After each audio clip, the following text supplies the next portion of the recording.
Hello नमस्कार दोस्तों, स्वागत है आप लोग का यूट्यूब के इस चैनल में। तो चलिए हम आज स्टार्ट करने वाले हैं जो कि क्लास 10 का फिजिक्स चल रहा है, उसी का चैप्टर नंबर 3। ठीक है, जो कि नेत्र है, रंग बिरंगा नेत्र का। ठीक, चैप्टर नंबर 3 है।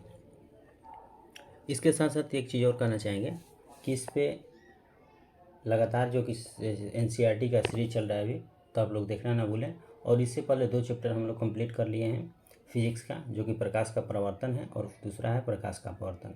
उसका पूरा कंसेप्ट, पूरा ऑब्जेक्टिव, यानी कि इससे आने वाला कोई भी सवाल अब छूटने वाला नहीं है अगर आप अच्छी तरह से उसको देख लेते हैं, पढ़ लेते हैं तो। ठीक है, इसके साथ साथ केमिस्ट्री का भी और बायो का भी NCERT बेस्ड एकदम, जो भी NCERT का बुक है, क्योंकि NCERT से लगातार क्वेश्चन पूछे जा रहे हैं, चाहे 10th क्लास का हो या कम्पिटिटिव कोई एग्ज़ाम हो। ठीक है, तो इसलिए 10th का सीरीज चल रहा है, आप लोग देखना ना भूलें। चलिए ज़्यादा देर न करते हुए अपने टॉपिक की ओर चलते हैं और स्टार्ट करते हैं। देखिए, आज हम लोग पढ़ने वाले हैं, जो कि आप लोग जानते हैं, नेत्र पढ़ने वाले हैं। ठीक है, नेत्र आँख, मानव नेत्र। ठीक, चलिए, तो इसका पहले कंसेप्ट लेंगे, इसके बाद इसका ऑब्जेक्टिव करेंगे, ताकि इससे कोई भी क्वेश्चन बनने वाला होगा वो छूटेगा नहीं। ठीक है, चलिए। तो कह रहा है कि मानव नेत्र या आँख एक प्रकृति प्रदत्त प्रकाशीय यंत्र है। तो आप लोग जानते हैं कि आँख हम लोग का है, प्रकृति ने दिया है, और एक का है प्रकाशीय यंत्र है, जिसको हम क्या करते हैं, जिसकी सहायता से हम लोग किसी वस्तुओं को क्या करते हैं, देखते हैं या देखने की कोशिश करते हैं। ठीक ना। चलिए, आँख द्वारा अपने सिलियरी पेशियों के तनाव को घटा बढ़ा सकते हैं, या घटा बढ़ाकर अपने लेंस की फोकस दूरी को बदलकर दूर या निकट की वस्तु को साफ साफ देखने की क्षमता को असमंजन क्षमता कहते हैं। देखिए, असमंजन क्षमता उसे कहते हैं जो अपने सिलियरी पेशियों के द्वारा जो तनाव है उसको आँख का, उसको क्या कर सकते हैं हम लोग, घटा और बढ़ा सकते हैं। ठीक है, और फोकस दूरी को क्या कर सकते हैं, बदल सकते हैं। बदलने का आने का मतलब बदलने का, या कभी निकट या कभी दूर की वस्तुओं को क्या कर सकते हैं, साफ साफ देख सकते हैं। किससे, तो बदल के हमको। तो उसी को क्या कहेंगे, असमंजन क्षमता। यानी कि आप साफ साफ कह सकते हैं कि हम लोग जिस वस्तुओं को देखने में समर्थ हैं या देख रहे हैं, उसी को असमंजन क्षमता कहेंगे ठेठ भाषा में। ठीक है, चलिए अगला कह रहे हैं कि सामान्य आँख। देखिए, सामान्य आँख कहने का मतलब कि सामान्य आँख यानी कि नॉर्मल आँख, बिना किसी रोग का, कोई उसमें रोग ना हो, किसी प्रकार का कोई दिक्कत ना हो, तो उसे सामान्य कहते हैं। ठीक है, नॉर्मल यही। ठीक है, तो उसको सामान्य आँख 25 सेंटीमीटर यानी कि निकट की बिंदु और दूर की बिंदु अनंत है, उसको लिमिट नहीं किया गया है। यानी कि आप दूर कहीं तक देख सकते हैं, अनंत तक देख सकते हैं। ठीक है, लेकिन न्यूनतम क्या है, 25 सेंटीमीटर। तो यहाँ पर दिया है साफ साफ कि सामान्य आँख 25 सेंटीमीटर निकट बिंदु से तथा दूरी अनंत दूरी तक का करते हैं, वस्तु को हम स्पष्ट देख सकते हैं। तो आप लोग को हम बताए हैं कि निकट एकदम 25 सेंटीमीटर तक, और दूर जितना चाहे आप देख सकते हैं। आपका कैपेसिटी कितना देखने के है, वो लिमिट नहीं है। ठीक है, चलिए अगला है, देख सकते हैं, उसे स्पष्ट दृष्टि कहते हैं, या स्पष्ट दृष्टि की न्यूनतम दूरी कहते हैं। ठीक है, चलिए, यह दूरी लगभग कितना सेंटीमीटर, तो 25 सेंटीमीटर। क्वेश्चन देखिए यहाँ से बनने वाला है या बनता भी है। ठीक है, आगे हम इसके बारे में क्वेश्चन को चर्चा भी करेंगे। क्वेश्चन, बहुत सारे क्वेश्चन हैं जो कि हम लोग आगे देखने वाले हैं। चलिए आगे बढ़ते हैं। आगे है कि नेत्र से बहुत दूर स्थित या निकट स्थित वस्तुओं को स्पष्ट प्रतिबिंब रेटिना पर बनते हैं। कहाँ पर, रेटिना पर बनने की क्षमता खो देने की दृष्टि को दोष कहते हैं। देखिए, फिर से इसको एक बार रिकॉल करते हैं, ताकि चीज़ों को आप अच्छी तरह से समझ सकें। देखिए, कुछ कह रहा है कि नेत्र से बहुत दूर या निकट स्थित वस्तुओं का स्पष्ट प्रतिबिंब रेटिना पर बनाने की क्षमता खो देने को, रेटिना पर जो प्रतिबिंब हमको बनाना है, वो क्षमता अगर कोई खो देता है तो उसी से कोई दोष होता है, कौन सा, तो दृष्टि दोष होता है। दृष्टि दोष होता है, उसी को कहते हैं दृष्टि दोष। आप लोग आगे पढ़ेंगे कि निकट दृष्टि दोष, दूर दृष्टि दोष, और इसके उपाय कौन कौन से उपाय हैं, किस किस उपचार से इस ठीक हो सकता है, तो आगे इसकी चर्चा किया जाएगा। तो वही दोष होता है जब क्या कर देता है, जो कि दूर स्थित या निकट स्थित वस्तु का स्पष्ट प्रतिबिंब रेटिना पर बनाने की क्षमता खो देता है, उसे दोष कहते हैं। ठीक है, चलिए, मानव नेत्र में दृष्टि मानव नेत्र में दृष्टि दोष मुख्यतः 3 प्रकार के होते हैं। कितने प्रकार के? 3 प्रकार के होते हैं। कौन कौन सा दोष होते हैं? तो पहला होता है निकट दोष, निकट दृष्टि दोष, ठीक है। दूसरा होता है दूरदृष्टि दोष और तीसरा होता है ज्यादा दृष्टि दोष या ज्यादा दूरदर्शिता भी कहते हैं उसको, ठीक है। कहने का मतलब है कि आप लोग को अभी अभी हम बताए हैं कि जो भी दोष होता है, मान लेते हैं कि स्पष्ट देखने की जो भी वस्तुओं को स्पष्ट देखने की क्षमता है, वो रेटिना पर बनाने की जो क्षमता है वो खो देता है, उसी को हम लोग क्या कहते हैं? दृष्टि दोष। दृष्टि दोष कितने प्रकार के होते हैं? तो दोष कितने प्रकार के? 3 प्रकार के। कौन कौन सा? तो निकट हो गया, दूर हो गया और ज़रा दूरदर्शिता हो गया, ठीक है। चलिए आगे बढ़ते हैं। चलिए आगे देखिए, कह रहा है कि जिस नेत्र में निकट दृष्टि दोष होता है, देखिए चीज़ों को बहुत आसानी से और ध्यानपूर्वक समझिएगा, ठीक है, क्योंकि यहाँ से क्वेश्चन एकदम बनने वाला है। देखिए, जिस नेत्र में निकट दृष्टि दोष होता है वह दूर स्थित वस्तुओं को स्पष्ट नहीं देख सकता। देखिए यहाँ से एक लॉजिक कहा है कि जिसमें निकट होगा तो वो दूर की वस्तु को नहीं देख पाएगा, निकट होगा तो वह दूर की वस्तुओं को स्पष्ट नहीं देख पाएगा, ठीक है। इस दोष को दूर करने के लिए अपसारी, देखिए आप लोग अपसारी और अभिसारी की चर्चा किए हैं पिछले टॉपिक में। जो लोग पिछला टॉपिक नहीं देखे हैं, जो कि प्रकाश का अपवर्तन है, उसको आप अच्छी तरह से पढ़ लीजिए ताकि ये चीज़ें अच्छी तरह से और समझ में आएगा। एक चीज़ और है कि ये तीसरा टॉपिक पढ़ने से पहले 1 टॉपिक और 2 टॉपिक यानी कि प्रकाश का परिवर्तन और प्रकाश का अपवर्तन पढ़ना एकदम जरूरी है, क्योंकि वहाँ से कंसेप्ट बनते आ रहा है और यहाँ पर अगर नहीं समझ में आएगा और डायरेक्ट हम बता रहे हैं तो आप अच्छी तरह से नहीं कंसेप्ट को समझ पाइएगा। इसलिए इससे पहले आप लोग 1 और 2 पढ़िए, इसके बाद इसको पढ़िए, अच्छा समझ में आएगा। तो देखिए, तो अपसारी या अवतल, अपसारी को क्या कहते हैं? अवतल लेंस कहते हैं। और अभिसारी की बात किया जाए तो उसको क्या कहेंगे? उत्तल कहेंगे। अपसारी को अवतल और अभिसारी को उत्तल कहेंगे, ठीक है। तो अभिसारी ये क्या कर रहा है? अपसारी या अवतल लेंस का व्यवहार किया जाता है किस में? तो निकट में, निकट में अवतल और दूर कह देगा तो उत्तल, ठीक है। चलिए आगे बढ़ते हैं। आगे इसका चर्चा किया गया है। जिस नेत्र में दूर दृष्टि दोष होता है, देखिए इसमें था कि निकट दृष्टि दोष होता है, वह दूर की वस्तुओं को स्पष्ट नहीं देख सकता है। इस दोष को दूर करने के लिए अपसारी या अवतल लेंस का क्या किया जाता है? उपयोग किया जाता है या व्यवहार में लाया जाता है, जो भी कहिए, ठीक है। चलिए आगे है कि जिस नेत्र में दूर दृष्टि दोष होता है वह निकट यानी कि 25 सेंटीमीटर, आप लोग को पहले बताए हैं कि निकट सबसे कितना होगा? 25 सेंटीमीटर, और दूर कितना देख सकते हैं? तो अनंत देख सकते हैं, ठीक है। तो निकट यानी कि 25 सेंटीमीटर स्थित वस्तुओं को स्पष्ट नहीं देख सकता है, ठीक है। दूर होगा तो उल्टा यहाँ पर है, निकट होगा तो दूर की वस्तुओं को क्या करेगा? नहीं देखा। अगर दूर होगा तो निकट की वस्तुओं को नहीं देख सकता है। इस दोष को दूर करने के लिए अभिसारी लेंस यानी कि अभिसारी को उत्तल लेंस कहते हैं, ठीक है। इसको दूर करने के लिए उत्तल लेंस, यहाँ पर आप साफ साफ समझ जाइए कि जिसका बड़ा उसी का बड़ा। जैसे निकट, निकट कितने अक्षर का है? निकट, देखिए निकट है 3 अक्षर का, तो सबसे बड़ा वाला अवतल, अवतल निकट है 3 अक्षर का तो अवतल यानी कि इसका भी बड़ा इसका भी बड़ा। और दूर कितने अक्षर है? 2 का, यानी कि दूर 2 का तो इसका उत्तर यानी कि इसका छोटा।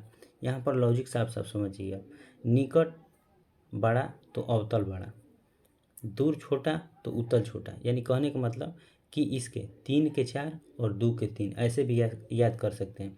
2 के 3 यानी कि दूर 2 अक्षर का है और उत्तल 3 अक्षर का है। यहाँ से याद कर सकते हैं निकट 3 अक्षर का है और अवतल 4 अक्षर का है। वैसे नहीं याद करना है तो बड़ा का बड़ा वाला और छोटा का छोटा वाला। चलिए आप लोग अच्छी तरह से इसको समझ लिए होंगे। चलिए आगे बढ़ते हैं। आगे है, देखिए आगे कह रहा है कि उम्र बढ़ने के साथ साथ वृद्धावस्था में नेत्र लेंस की चालक क्षमता या चलक क्षमता, उसको कहिए लचक क्षमता, ठीक ना, कम हो जाने पर सिलियरी मांसपेशियां की स्पंजन क्षमता, आप लोग स्पंजन क्षमता के बारे में पढ़े हैं कि जिसको आप स्पष्ट रूप से या देखने में समर्थ हैं या रेटिना पर साफ साफ प्रतिबिंब बनता है, उसी को स्पंजन क्षमता कहते हैं, ठीक है। तो उम्र बढ़ने के साथ साथ वृद्धावस्था में नेत्र लेंस की लचक कम हो जाने के पर और सिलियरी मांसपेशियों की स्पंजन क्षमता घट जाने के कारण ज़्यादा दूरदर्शिता का दोष उत्पन्न हो जाता है, ठीक है। इस दोष को दूर करने के लिए बाइफोकल लेंस, ठीक है। आप लोग अच्छी तरह से समझे कि जब दूरदृष्टि दोष होगा तो कौन सा लेंस, तो अभिसारी यानी कि उत्तल लेंस। जब निकट दृष्टि दोष होगा तो यानी कि अपसारी, कौन, अवतल लेंस। और एक तीसरा पढ़े थे ज़्यादा दूरदर्शिता, तो उसको दूर करने के लिए कौन सा, तो बाईफोकल लेंस का व्यवहार या प्रयोग किया जाता है। ठीक है, चलिए आगे बढ़ते हैं। वायुमंडलीय अपवर्तन के कारण हमें तारे टिमटिमाते हैं। देखिए यहाँ पर क्वेश्चन आता है, यह क्वेश्चन बहुत ही कन्फ्यूजन होता है, सभी लोग यहाँ पर कन्फ्यूज होते हैं कि एक क्वेश्चन देता है कि तारा का टिमटिमाना कौन सा अपवर्तन है या कौन सा, तो वायुमंडलीय अपवर्तन होता है। यहाँ से एक चीज़ और होता है, यहाँ पर तारे का टिमटिमाना कितने लोग प्रकीर्णन भी लगाते हैं, तो यहाँ पर गलत हो गया, क्या हो जाएगा, वायुमंडलीय अपवर्तन यहाँ पर होगा। एक चीज़ और कि अपवर्तन का कारण कौन कौन सा है, तो पेंसिल पानी में डालने पर टेढ़ा प्रतीत होना, सिक्का को डालने पर वास्तविक ऊंचाई से ऊपर दिखाई पड़ना, ठीक है, और मछली वास्तविक अपनी ऊंचाई से क्या ऊपर दिखाई पड़ना, ये सभी अपवर्तन के कारण है। ठीक है, चलिए आगे बढ़ते हैं।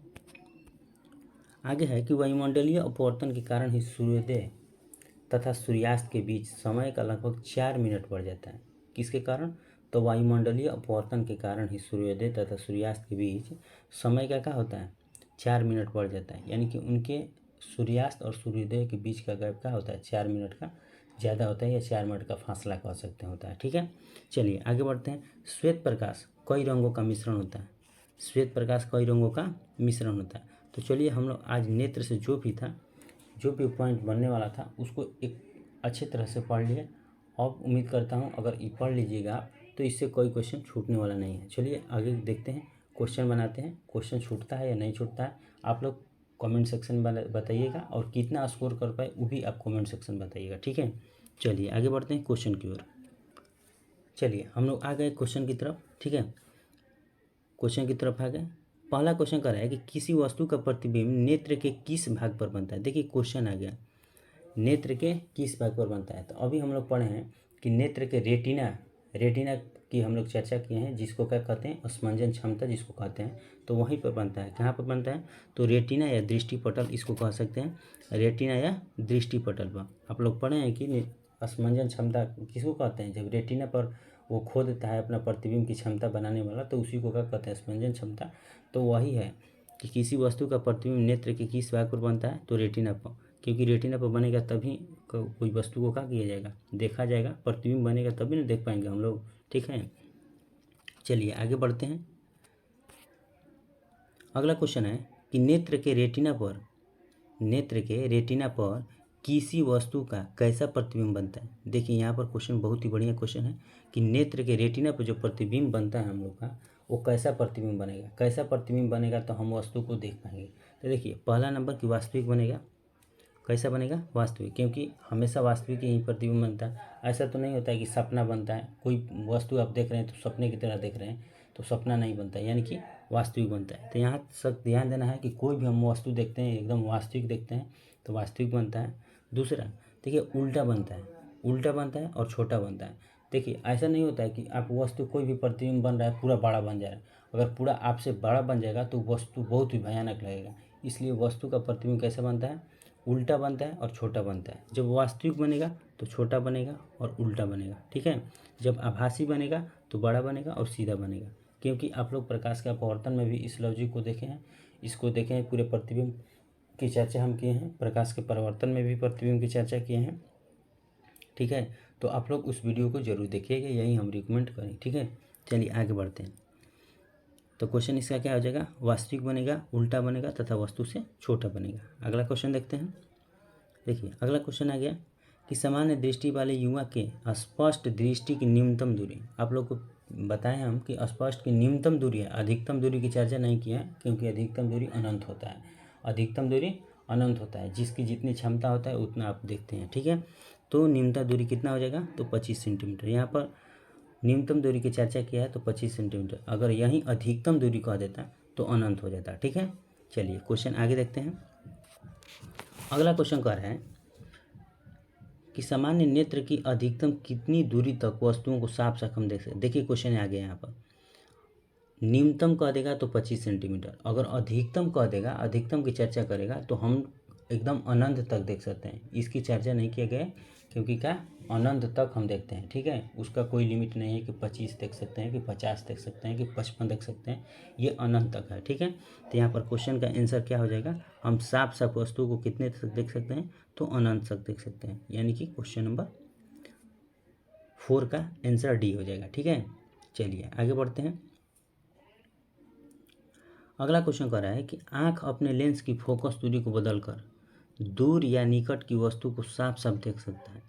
आँख के इस गुण को कहते हैं।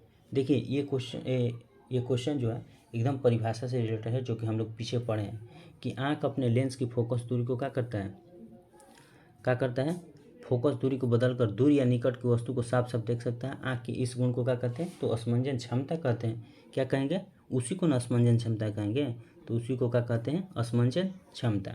चलिए आगे बढ़ते हैं। अगला क्वेश्चन कह रहा है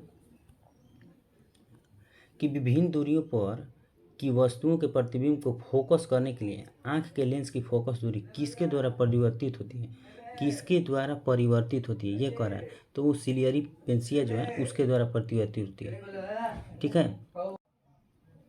तो किसके द्वारा होता है, तो ये सिलियरी या पक्षमाभी पेशिया कहते हैं, उसी के द्वारा होता है, ठीक है।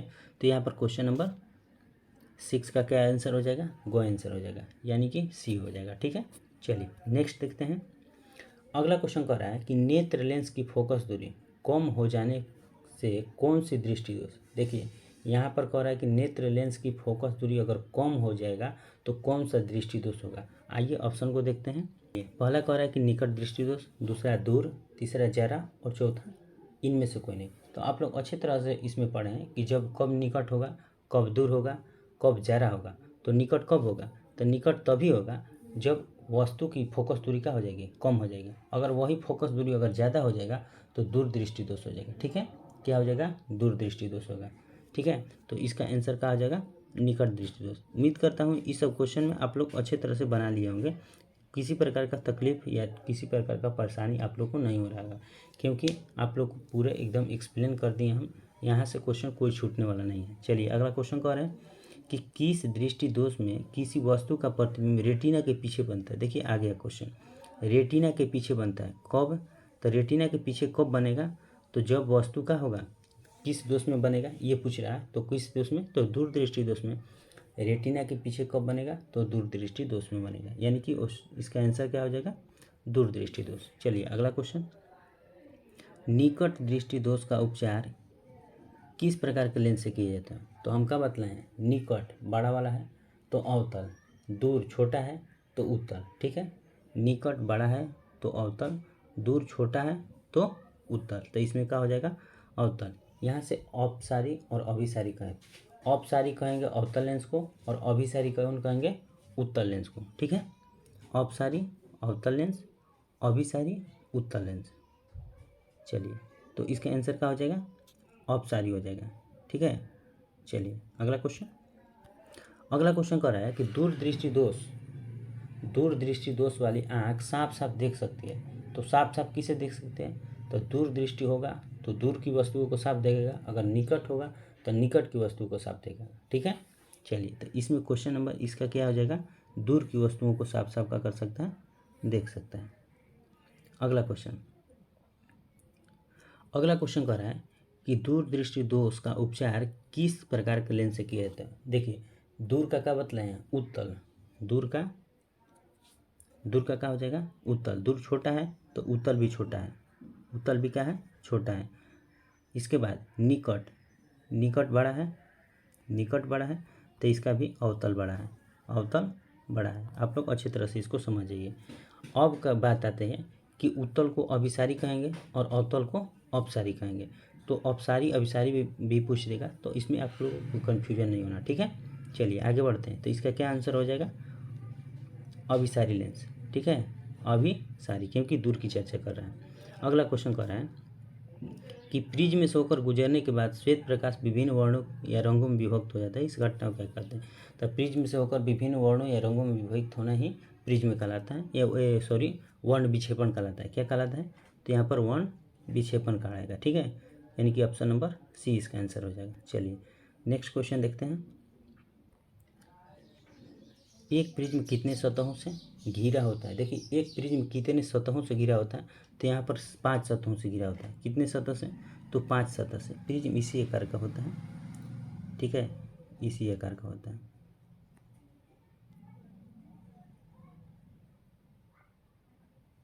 यहाँ से ऐसे, यही हो गया प्रिज्म। तो कितने सतह से? तो 5 सतहों से घिरा होता है, ठीक है, 5 सतह से घिरा होता है। चलिए इसका आंसर क्या हो जाएगा? तो 5 हो जाएगा, ऑप्शन नंबर बी। अगला क्वेश्चन कह रहा है कि श्वेत प्रकाश जब एक प्रिज्म से होकर गुजरता है तो जो वर्ण सबसे कम विचलित होता है वह है। देखिए श्वेत प्रकाश जब प्रिज्म से होकर गुजरेगा तो सबसे कम विचलन अगर प्रकीर्णन की बात किया जाए तो सबसे कम लाल का होगा। सबसे विचलन का मतलब प्रकीर्णन, विचलन का मतलब क्या हो गया? प्रकीर्णन या अपवर्तनांक कर लीजिए, ठीक है। तो सबसे कम विचलन क्या हो जाएगा? लाल का। किसका हो जाएगा? तो यहाँ पर लाल का हो जाएगा।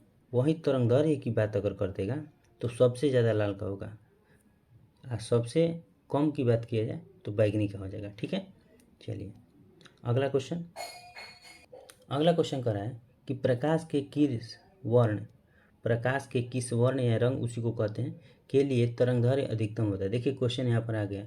अगर तरंगदैर्घ्य की चर्चा किया जाए तो सबसे ज़्यादा तरंगदैर्घ्य लाल का होता है। सबसे ज़्यादा तरंगदैर्घ्य किसका होता है? लाल का। अगर अपवर्तनांक की बात किया जाए तो सबसे अधिक किसका हो जाएगा? बैगनी का हो जाएगा, ठीक है। तो यहाँ पर क्वेश्चन कह रहा है कि किस वर्ण का तरंगदैर्घ्य अधिकतम होगा, तो तरंगदैर्घ्य किसका अधिकतम होता है? तो लाल का। किसका हो जाएगा? लाल का हो जाएगा, ठीक है। यहीं अपवर्तनांक की बात करता है तो किसका हो जाता है? बैगनी का, ठीक है। अपोजिट होता है। अगर तरंगदैर्घ्य की बात करें तो सबसे लाल अधिक, बैगनी कम। अगर अपवर्तनांक की बात करें तो सबसे अधिक बैगनी, लाल कम। आप लोग कन्फ्यूजन इसमें नहीं होना है। चलिए अगला क्वेश्चन कर रहा है कि श्वेत प्रकाश की किरण जब किसी प्रिज्म से होकर गुजरती है तब जो वर्ण सबसे अधिक विचलित होता है। देखिए क्वेश्चन यहाँ पर आ गया। यहाँ पर जो सबसे अधिक विचलन होगा, यानी कि ये किसका बात कर रहा है? प्रकीर्णन का अपवर्तनांक का बात कर रहा है, ठीक है। तो सबसे किसका विचलन होगा? तो बैगनी का विचलन होगा, ठीक है, बैगनी का यहाँ पर विचलन होगा। चलिए हम लोग ऑब्जेक्टिव क्वेश्चन जितना भी दिया था एनसीईआरटी क्वेश्चन में या बुक में, उसको कंप्लीट कर लिया, लेकिन उसी के साथ साथ इसका फिल इन द ब्लैंक्स भी एक क्वेश्चन है जो कि ऑब्जेक्टिव टाइप ही है, उससे भी क्वेश्चन बनने वाला है या बनता भी है, तो उसको भी इसी में कवर कर लेते हैं। चलिए आगे बढ़ते हैं। चलिए आ गए रिक्त स्थानों की पूर्ति करें।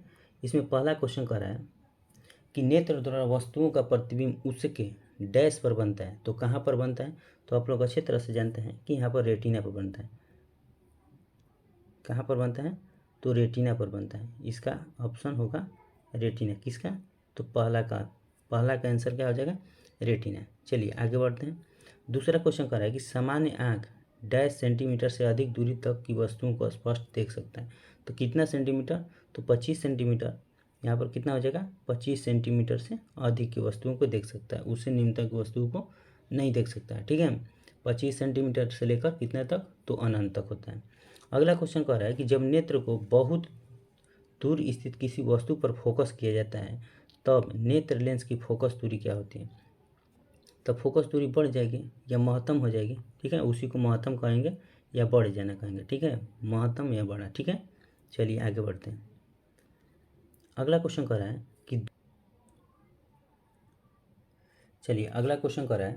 कि दूरदृष्टि दोष वाला व्यक्ति डैश की वस्तुओं को स्पष्ट देख सकता है। देखिए दूरदृष्टि वाला किसको देखेगा?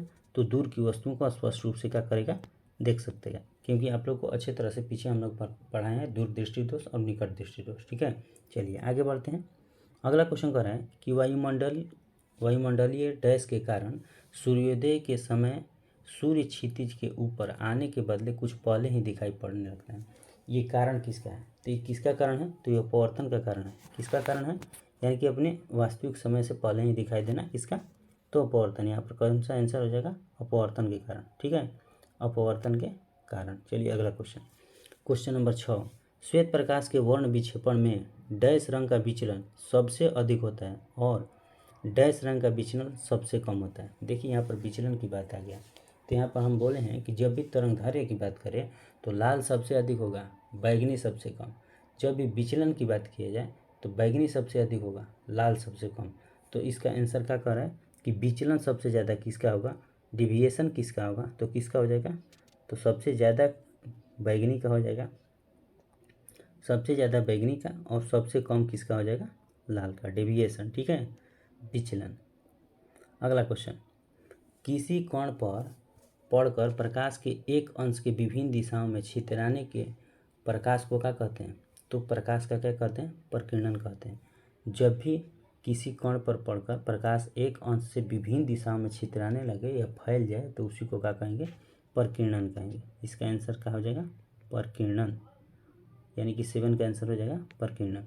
अगला क्वेश्चन कर रहा है कि किसी माध्यम में छोटे छोटे कणों के निलंबन को कहा जाता है, तो छोटे छोटे कणों के निलंबन को क्या कहा जाता है, तो उसी को हम लोग कोलाइड कहते हैं। क्या कहते हैं, कोलाइड, कोलायड। ठीक है, चलिए अगला क्वेश्चन, यानी कि क्वेश्चन नंबर 9, किसी कोलायड विलयन में निलंबित कणों से प्रकाश के प्रकीर्णन को डैश कहा जाता है, तो प्रकाश के प्रकीर्णन को कौन सा प्रभाव, टिंडल प्रभाव, इसी को कहते हैं टिंडल, टिंडल प्रभाव कहते हैं। ठीक है, चलिए तो हम आप लोग को आज नेत्र के बारे में पूरे अच्छी तरह से व्याख्या भी किए और इसके साथ साथ जो भी ऑब्जेक्टिव बन रहा था उस ऑब्जेक्टिव को भी बता दिए हैं और आप लोग अच्छी तरह से समझ भी लिए हैं। इसके बाद फिल इन द ब्लैंक्स था या रिक्त स्थान की पूर्ति कर सकते हैं, उसको भी हम लोग कवर कर लिए। उम्मीद करता हूँ इस चैप्टर से भाई आप लोगों को कोई किसी प्रकार का डाउट या समस्या नहीं हो रहा है। चलिए मिलते हैं अगले टॉपिक में।